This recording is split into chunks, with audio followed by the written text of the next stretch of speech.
So our next reader coming up is Peter Chilson. Peter Chilson hails to us from Washington State University. We're very excited you can make it tonight. He teaches writing and literature at Washington State University. He's the author of one collection of short fiction and 2 nonfiction books, all set in West Africa. He is working on a memoir about traveling through Mali in the wake of civil war. The work he will read from tonight is an essay in progress called The Holy War of Amadou Kufa. Okay, so you can come up and say it correctly. Thank you. Let's go.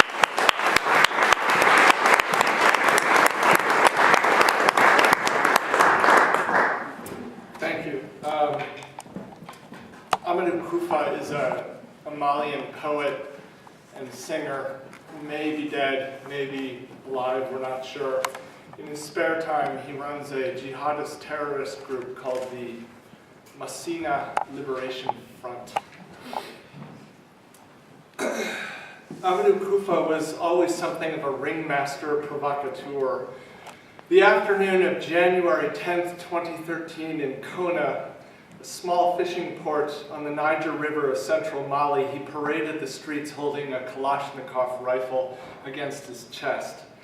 His soldiers, a mix of hardened fighters and boys, pumped their guns overhead with French-Arabic cries of Mali est mort, Mali is dead, and Allahu Akbar. But Kufa couldn't keep pace. He doubled over, coughing from inky smoke pouring out of burning vehicles and shattered buildings, and as his soldiers walked on, unfazed. He was no soldier. Townspeople knew him as the Fat Man, a preacher who spent his days sitting. He taught children the Quran in Arabic at a local madrasa, a primary school for Quranic study, and his sermons played radio stations across the north of Mali. All that was before he vanished for a year to reappear on this day. Leaner now, in his late 50s, with graying beard and white turban, Kona had just fallen to hundreds of Kufa's jihadists after 18 hours of battle. His men handled their guns with confidence.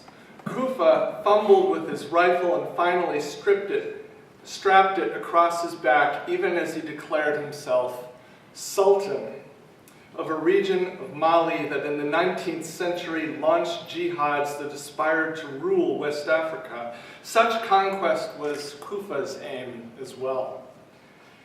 I've never seen Amadou Kufa, and know of only one undated photograph of him sitting against a mud wall reading the Quran. What I know of his one day as ruler of Kona, I put together a year and a half ago. I put together by interviewing eyewitnesses. Residents told me about watching him and his followers walk past the Kona governor's palace, whose concrete walls and broad veranda rockets and grenades had reduced to rubble and twisted metal. Thousands of rockets fell on Kona that day, fired from trucks that had arrived from the jihadist base at Timbuktu during the night. Smoking husks of army pickups and armored cars littered the grounds. Some 50 Malian soldiers lay dead. Kufa's forces also suffered losses, the numbers are unknown, and his men were collecting their comrades' bodies for immediate burial as the Quran dictates for Muslim dead. Flies hovered in clouds, the stink was awful, the heat worse. Kufa commanded residents of Kona to bury their dogs, his word for the slain Malian soldiers, who were Muslim too. It's doubtful Kufa had much military involvement in the attack, though his role as spiritual leader is clear. He preached and his men echoed his words. Il n'y a plus de Mali. There's no more Mali. He wore farmer's garb, as did his fighters, khaki jalaba over leggings that stopped above his ankles as the Prophet Muhammad dressed 1,000 years ago when, in a cave near Mecca, God revealed to him the Quran in Arabic, word for word, through the lips of the angel Gabriel. Kufa's voice rasped in the acrid air. "I am a messenger of God," he said, taking for himself a title the Quran reserves for Muhammad alone. His words flowed in French, in Arabic, and his native Fulani. He rested often, hands on his knees. He lacked a soldier's physique. He was a showman, a boaster, a critic of everything, and in his own words, the greatest scholar of the Quran in all of Mali. In Kona, a town of 5,000 people, mostly farmers and fishers, some people believe the hand of God sealed Kufa's fate in the form of French helicopters and fighter jets the next morning, January the 11th, 2013. The helicopters bombed Kufa's men as they headed south in a convoy of vehicles mounted with machine guns and rocket launchers. They flew the black flags of jihad, intent on capturing the city of Mukti, capital of the region of the same name. The people of Kona last saw Kufa unconscious and bloodied as his men loaded him into an SUV to join the retreat north ahead of the French army. It's not clear how badly he was wounded or where he was during the attack. Without Kufa's body, rumors fly. He survived, he went to Saudi Arabia for medical treatment or to Pakistan, or he recovered in refugee camps over the border in Burkina Faso. I first heard of him in 2014 in Timbuktu, 170 miles northwest of Kona, where people spoke of the preacher who raised an army of boys to push jihad. I'd met child soldiers during the Ivory Coast Civil War years earlier, boys and some girls at checkpoints waving guns and machetes, usually high or drunk. Sometimes they robbed their own commanders. The boy soldiers I met in Ivory Coast were not as ruthless as those in the conflicts of Liberia and Sierra Leone. Still, I can think of just one creature more frightening than a child with a gun or a knife, and that's the person who enlists children for war in the name of God. I, too, was raised to fear God. Grew up in a devout Catholic home, observing Mass as an altar boy, the Stations of the Cross at Easter, prayers before meals at bed, before long trips, and attending after-school catechism from the age of 8.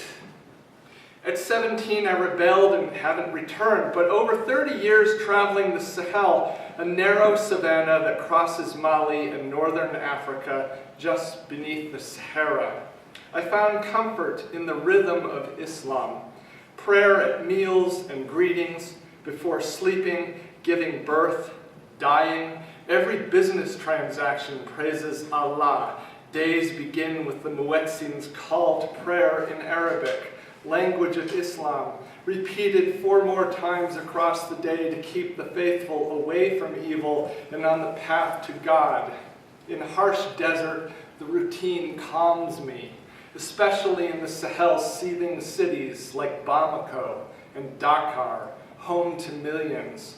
Every time I hear the call, I breathe in the words as if the muezzin's voice lends substance to the air itself.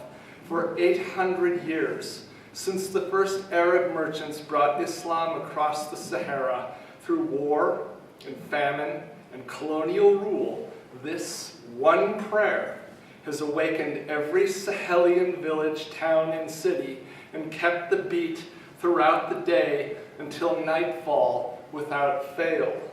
Allahu Akbar, God is great. I won't read the Arabic because I can't really pronounce it very well, but it reads, the call to prayer reads, Allahu Akbar, God is great. I bear witness that there is no Lord except God. I bear witness that Muhammad is the messenger of God.